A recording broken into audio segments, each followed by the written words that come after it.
because traditional console games, let's say, I don't know, Call of Duty, great reviews, there's nothing around it. It could be one of the worst games ever.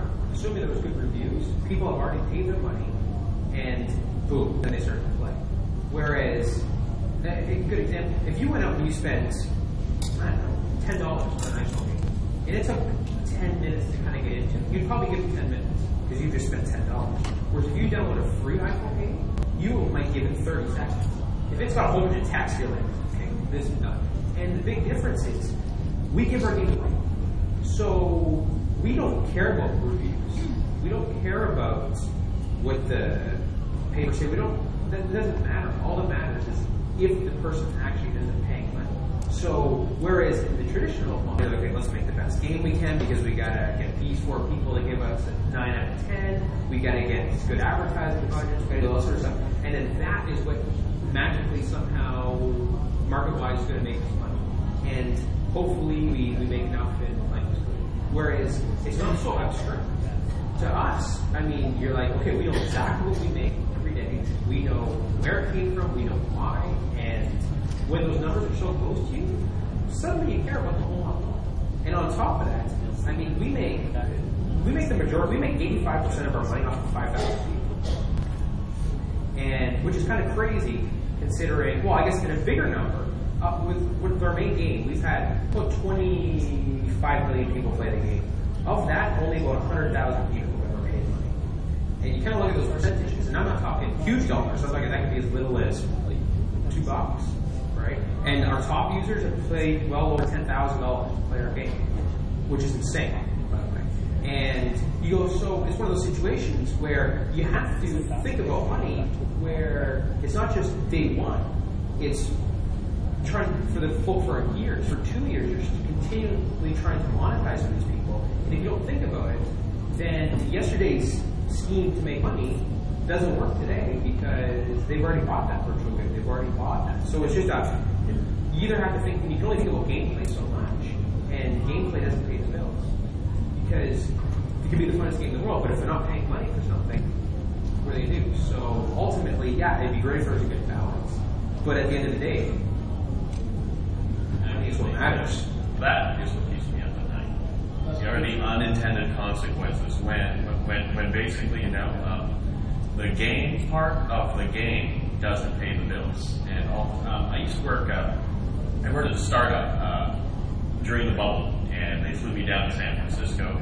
And I remember all of a sudden the day our product changed when our VP started asking the question, and he was fond of asking this question, where's the stick? And by the stick, he was referring to the proverbial carrot and stick. You have the carrot to lure people, and you have the stick to beat money out of them. And he was always about the stick. I do remember sitting at, have any of you ever been to San Francisco? The Sony Metreon Theater? It's movie theaters and stores, and the place is designed to extract money from you as soon as you walk in. It was specifically designed by brilliant alien commerce engineers. And at one point, my friend and I, who we both worked at this company, we just looked at each other and we just said, you know what? This place is no fun because it's all stick. And that is what worries me, is the unintended consequences. And one thing is that I'm worried about games becoming all stick. I love games. I'm Generation X. I was that guy who poured $25 worth of quarters into Space Invaders, and have loved games ever since. And as much and you know what, I do want Greg to be able to buy a Maserati. I want him to buy 3, in fact. Sure. But at the same time, I don't want my games to become all stick. Tell the users that. Because spend some money. Because well, the reality is fun doesn't pay, and people stick around for fun. And when we talk about retention, there's 3 things that I guess, or 3 pillars. There's always retention, monetization, and engagement. Okay. And primarily, and retention and engagement are kind of similar. And ultimately, retention, getting people back and getting them to play the game. Turns out, if you get people back, you can get money out of them. It's just, Doesn't matter if the game's fun, if you can somehow get them back, eventually they'll get money. Well, it turns out, making the game fun doesn't get them back. Necessarily. It's a lot easier, which is a lot easier to get back with more of an addiction style flow. And I'm not saying like it's on crack, but there's a certain grind to a lot of games. It's that grind, which is the mundane, but it turns out that people just like to do stuff. I mean, how many people have been bored and they go, well, I guess I'll check a news site, or I guess I'll go check Facebook, knowing that you just checked it 15 minutes ago, and at best it's going to become status updates. But you have nothing else to do. So you go, I guess I'll go check. And imagine Facebook said, oh, hey, you know what? We're actually hiding 10 things from you that kind of might be cool, right? If you wait 10 more seconds, or if you wait 10 more minutes, we'll show them to you. But they're available right now for 1 credit. You might be like, I'm bored anyways. I have nothing to do. Click it, costs you 10 cents. Hey, those were kind of neat.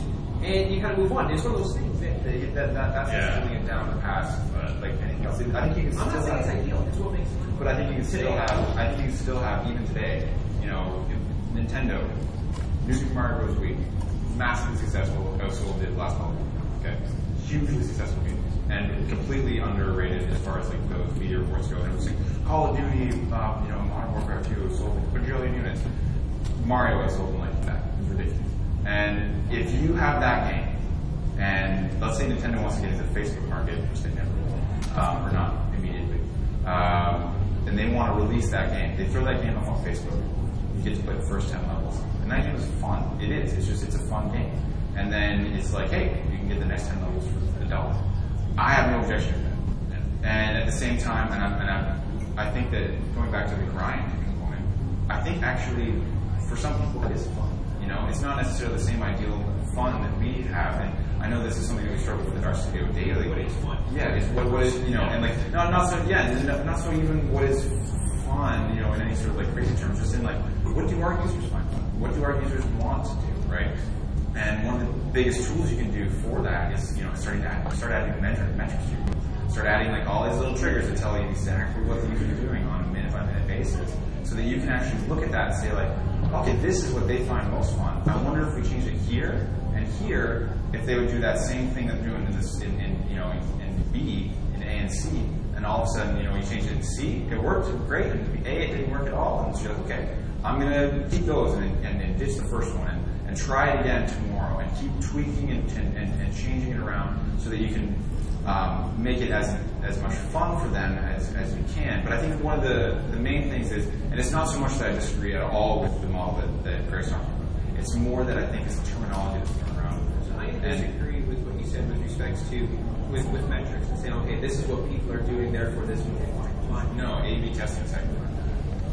It's not so much metrics. Well, okay, no matter what, okay, so people do this. Boom. Lots of people do this. Doesn't mean they find it fun. It means that they were A, convinced to do it, or B, found a need to do it. And I think that's the key, is it doesn't have to be fun. It just has to be something that they do because they get a certain satisfaction. And yes, maybe satisfaction and fun are close cousins. Right. I'm just saying that it's a lot different than Mario, where you're like, hey, cool, got that, knock them off. That's some awesome shit. Some awesome stuff. But whereas you log in a farm bill and you're like, oh, okay, my crops are withered, I gotta harvest them, this and that. But you do it because you're like, hey, at least it's something to do. I think it's more than that. I think it's that, in the end, you are doing it because eventually you do get the opposite of the stick. You get the carrot. You get a sense of that's it. It might not be fun, but maybe at the end there's that sense of satisfaction. Sure. And that is, I think, fun and satisfaction. The difference between fun and satisfaction, I would say,